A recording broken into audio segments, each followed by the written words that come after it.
When you're programming with arrays, oftentimes the for loop is a good choice for several different types of tasks. A for loop is perfectly suited for working with arrays because the for loop is the loop that runs an established number of times. And when working with arrays, you'd have an established size or number of elements you'd need to process. So let's go through writing a simple program that has the user type in 10 numbers into an array of integers, and then simply just prints out those 10 numbers to the screen. So rather than having 10 cin statements and 10 cout statements, we'll have the input and output parts of this task accomplished through two different for loops, one for input and one for output. So we'll begin our program by declaring an array of integers that we'll call numbers that has a size of 10. So again, there's our array declaration with a base type of int. The array name is numbers, and again, there's space for 10 elements in that array. So we'll give the person directions. We'll say, please enter 10 integers below. And rather than having 10 cin statements for each element of the numbers array, we're going to have the input occur through a for loop. So let's design a for loop that will run through the 10 elements of a numbers array and have one single cin statement in the body of that for loop. So we'll first declare a loop counter variable that we'll call I, that will begin at 0. We'll keep I less than 10 and have I go up by 1 every time. So this variable I has been designed to run through the different subscripts or indices of the numbers array. The first subscript that we would use is 0, because again, array indices begin at 0. The last subscript we could refer to as 9, which is why we keep I less than 10 and not less than or equal to 10.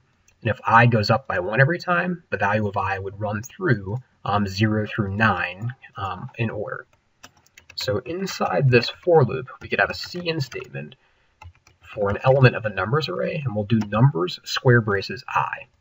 So this is designed to capture the, again, repetition of input. There's 10 elements that need to be input. They would all involve a cin statement, and that loop counter variable I basically controls which element would be typing in at each step.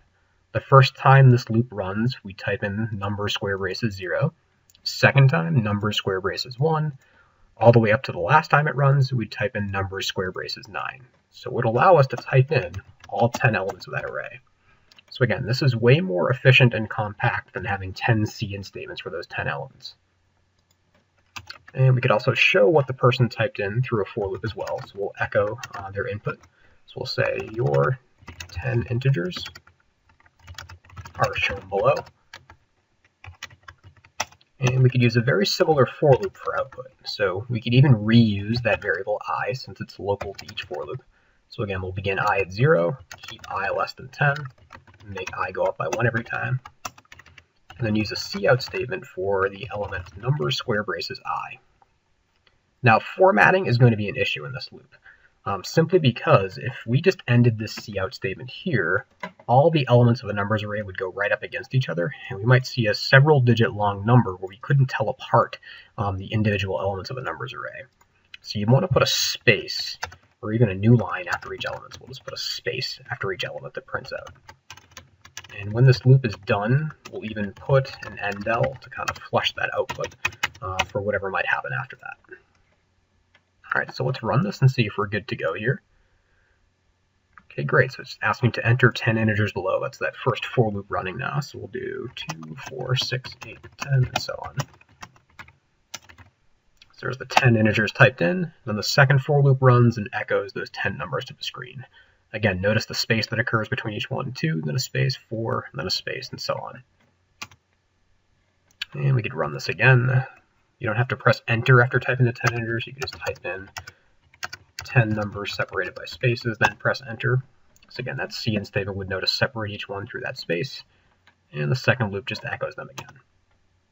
So again, this is just a simple program that involves using for loops, one for input and one for output. But again, shows you that for loops are a very efficient way to accomplish certain tasks with arrays.